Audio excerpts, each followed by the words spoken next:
عقل مندوں کے لیے ایک زبردست مثال، ہم تربوز خریدتے ہیں، واٹر میلن، مثال کے طور پہ 5 کلو کا ایک تربوز ہم نے خریدا، اور جب اسے کھانے لگتے ہیں تو پہلے اس کا چھلکا اتارتے ہیں نا، 5 کلو میں سے کم از کم 1 کلو کا تو چھلکا نکل جاتا ہوگا، یعنی آلموسٹ 20%، 20% تو کم ہو جاتا ہے۔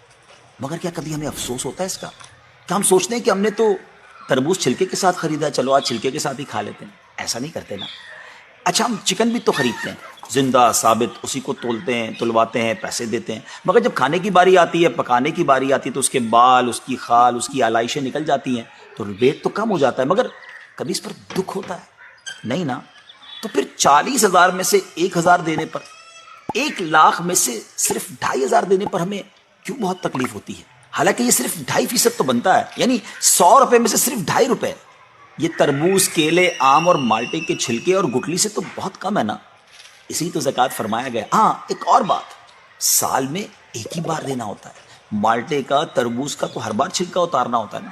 یہ 100 روپے میں سے 2.5 روپے یا 1,00,000 میں سے 2,500 روپے سال میں ایک ہی بار دینا ہوتا ہے، اور اسی کو زکوٰۃ کہا گیا۔ کیا برکت والا کام ہے یہ، مال بھی پاک، ایمان بھی پاک، دل اور جسم بھی پاک، اور معاشرہ بھی خوشحال۔